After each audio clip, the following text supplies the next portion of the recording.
Hi golfers, Nick here from Golf. It's Friday, so welcome to another lesson on golf tips. This week on Golf Tips, we're going to talk about improving your ball striking. I'm going to give you my favourite drill to improve your ball striking, to make solid contact and draw the golf ball. Shoulder down, change my knee flex, then I'm going to kind of stop. And then every golfer would love to make solid contact, compress the golf ball and draw the golf ball. Now in today's video we're going to talk about how you can do that every time with a simple drill. And it's a drill I use a lot here in the Bay at GOLFTEC. We know, just looking at kind of my standard swing, just using the stack and tilt system here, standard swing tends to be a little push draw. Tend to swing 2 to 4 degrees into out, something like that, around 4 or 5 degrees downwards. That tends to be kind of a typical pattern. So just taking a look at the data there, 89 miles an hour, 5.5 degrees angle of attack down, 4 degrees into out, 3 degrees close. Contact was pretty close to the middle, so the carry distance there was about 160 yards. So that's a pretty standard shot for a 7-iron, just using the stack and tilt system. So that's the standard shot, and I'm sure you guys would love to do that every time. Now we're going to talk about what the biggest mistakes I see here at GOLFTEC in the Bay and from golfers all around the world, and we're going to be taking a look at this from a couple of different viewpoints here, just to help you guys understand this and help you kind of analyze what you do in your swing, give you a couple of key checkpoints from both viewpoints to help you improve. So one of the biggest issues I see at golf was that they don't compress the golf ball. They tend to swing outside in or too straight into the ball with an open face. So this is kind of a tendency I see where golfers kind of feel like they have to load their right side here, and they have to try and release their hands as they go through the golf ball to try and square the club face. So this is a typical kind of pattern I see. So kind of shifted a little bit, tried to release my hands there. Now I swung pretty straight into the golf ball there. I made pretty good contact because I practice a lot. But so you can see the data there, around 84 miles an hour, I swung pretty straight into the ball. But big problem with that shot, if you look at the attack angle there at the bottom, I hit upwards on the golf ball. Even though I made decent contact, it went pretty straight.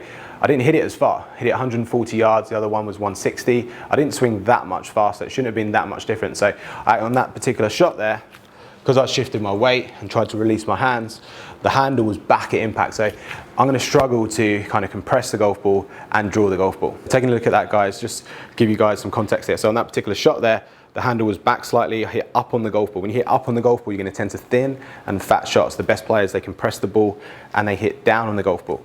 Another key thing with that shot, because I kind of shifted my weight and tried to release my hands, that's what's adding the loft, that's what's getting the handle back, but tends to swing the path less into out. When you shift your weight and try and release the hand, it's harder to swing from the inside. Now, the best players, they swing on plane, they swing from the inside, and the tendency for a standard swing, if you aim straight, you should be able to hit a push draw using the stack and tilt system here. We have the grid system, you guys have seen this before. We've got the line here for the club, a line here for the hands, the ball position here behind the left shoulder. And if we put the ball position here and swing on these lines, we'd expect to hit the ball first, hit down the ball, swing into out, and create a push draw as you saw earlier. So now we're going to talk about a couple of the key things that I see amateur golfers make in their golf swing, and a couple of key checkpoints. So from the side view here, one of them would be that this left wrist is slightly cupped, the face is slightly open in the downswing, and the shaft plane is quite steep. And now from the front view, you tend to see too many amateur golfers here with their weight on their back foot, and by having the weight back,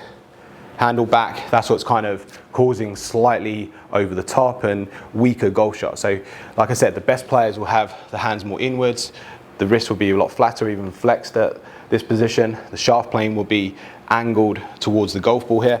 As I set up, the club's angled to the ground. We're trying to swing the club on this angle. It's not just at this stage going back and in the downswing, it's also in the follow through as well. So my shaft plane should be pretty much on plane all the way through the golf swing. This is what these grid lines are for.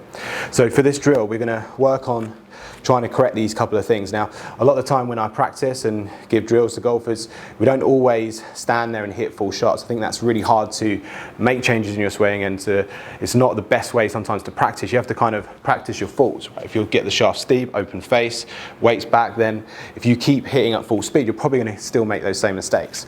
So for this drill, what we're going to do here, we're going to set up, got my feet turned out, I've set my weight slightly to the left, my handle is slightly forward from the front view here. You can see I'm bending forward, I'm looking down here at the golf ball. So the first step is to take the club back and kind of stay very centered from the front view. You can see here I'm starting to set my wrists quite early. Too many golfers kind of, as they start the backswing here, they kind of shift their weight, and in an attempt to kind of create leverage, they start flexing this arm. See this every day. So the best players will tilt their shoulder, start to hinge their wrist back here. Much easier to stay centered, much easier to create leverage, much easier to compress the golf ball and hit consistent golf shots. Now from the side view here, my hands and the club are moving inwards, and by the time I get to kind of left arm parallel, you can see my hands are inside here, kind of across my chest, my left arm. The club plane and club shaft here is pointing towards the golf ball, and my wrist is quite flat. So we're going to start hinging the wrist, move the shoulder down. You can also see my knee flex here is changing as well. This is what we're trying to achieve here in the backswing. Now for this drill, we're actually going to try and hit golf balls from this position. This isn't easy, so we're going to kind of make a backswing here, and it helps if you can have your video for your camera, or you can have a mirror here to kind of practice with. But we're going to set the club here of keeping that wrist quite flexed, so feels like I'm pointing this logo at the camera, the shaft's pointing at the ball. I'm staying very centered here, and then from this position, what I'm going to do is make sure I get this right. I'm going to kind of stop, check it, and then hit through. Now, that's not easy to do. You can see I made pretty good contact there. When we take a look at that club data, obviously I'm not swinging as fast because I'm just doing a half swing, so around 70 miles an hour, 6 degrees into out, 5 degrees closed, draw, push draw. Okay, very simple, right? Set the club there at the top, and then swung through.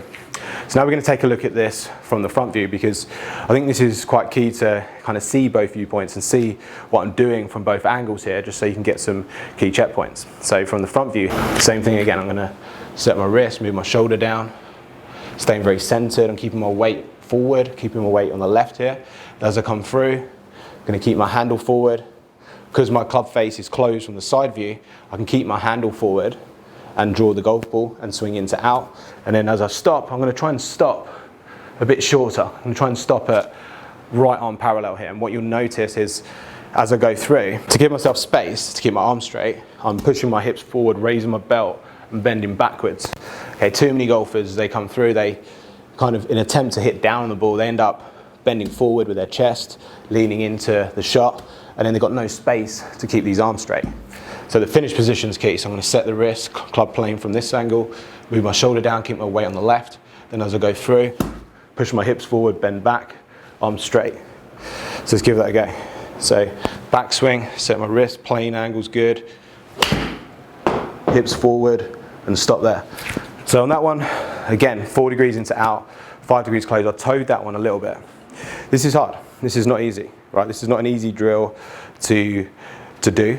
But it's a really good one to practice. And even if you struggle to hit the golf ball, kind of stopping, checking the angles, and then swinging through, I think even just doing some practice swings like that really help you to get the feeling. And if you can't kind of stop and check and then swing down and hit the ball, then you can kind of just try and get that same feeling and then hit through. So that's one way you can do it, but I like the way where you kind of start, because it kind of just makes sure you get it in the right place.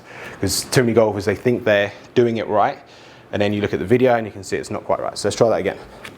So feet turned out, weight slightly to the left. I've got about 60% of my weight to the left here, with my center of my shoulders and my hips to the left. I'm going to try and flex the wrist, point the club at the ball, set my wrist, move my shoulder down, change my knee flex.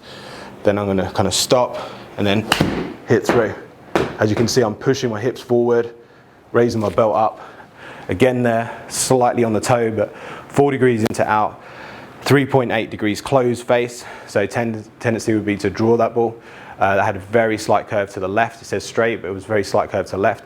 Launch angle was 17 degrees. So I took the loft off that club, 27 degrees of loft, drew the golf ball. That's what's going to help you hit the ball better, improve your ball striking, control where the club hits the ground, and draw the golf ball. And not an easy drill, guys, but one that's really, I think, really effective for golfers here in the Bay. We talked a little bit there about kind of the setup position, where the arm should be, where the shaft would be, where the wrist should be, and then those movements into the finish that are key to help you keep your arm straight. If you can push your hips forward, bend back, tilt your right shoulder down, then you've got a good chance of compressing the golf ball, hitting the ball high enough, far enough, and drawing it. So hopefully, guys, you enjoyed the video. If you did, please give it a thumbs up. If you don't already, please follow me on my other social media platforms. If you've got any comments on that, post them in the box below. And I'll see you again next week for another video.